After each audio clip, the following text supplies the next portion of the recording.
ClassicGameRoom.com.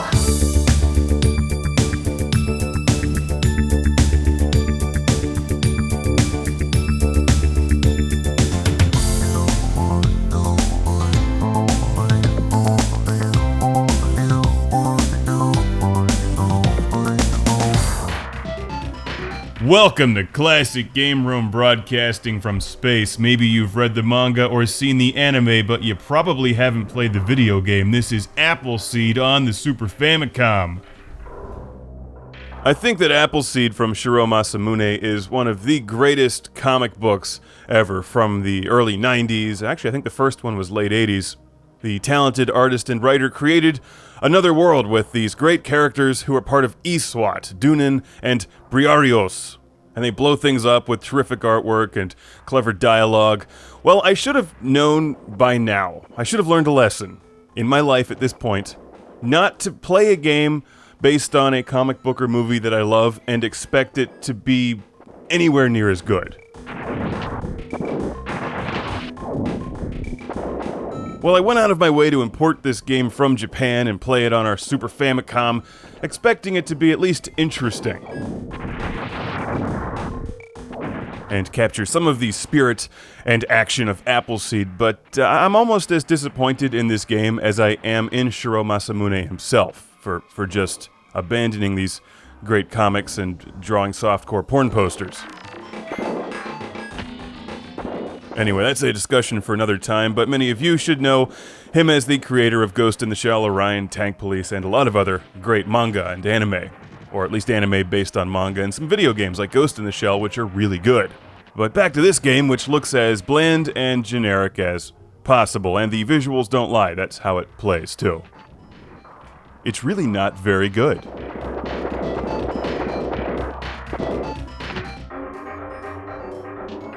Alright, it's an elevator level where you have to shoot a bunch of switches that deactivate force fields or something, and shoot some annoying bad guys. I like that they were too lazy or incompetent to even put a health bar on screen. Or a score, why bother? You just play until you eventually get frustrated and quit, or your character starts blinking red and finally dies, freeing you from this horrible monotony. And what's up with the music?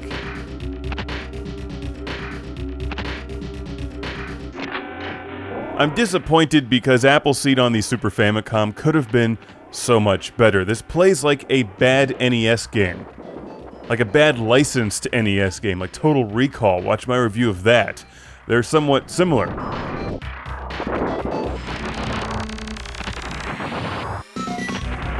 After wading through the extremely dull elevator level, which took like 20 minutes, that felt like 3 years, you're greeted with a boss battle. Nothing out of the ordinary for this kind of game, except it's not the boss you'll have to worry about, it's the sloppy controls that prevent you from jumping. Nothing about Appleseed was made well. Nothing. It's just terrible. You can play as Dunin or Briarios, but there's really no difference between the two. So, what's the use? You're not going to play this game anyway, because you don't want to. My pain is your gain. Spend your money on something else, or read the Appleseed manga. They're terrific. Now, I also picked up the Japanese Appleseed game for the PlayStation 2, but haven't played it yet. I'm really hoping it's better than this.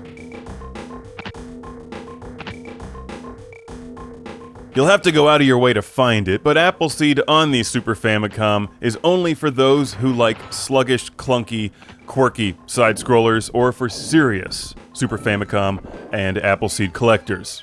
Everyone else should just enjoy this video and move on with your life. If you're interested, check out the Appleseed comics. They're great.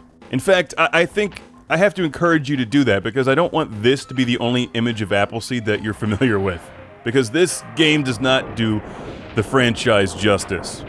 If you like giant robots crushing things, mechs, explosions, and a good storyline, you'll want to read Appleseed, but avoid this game like the plague.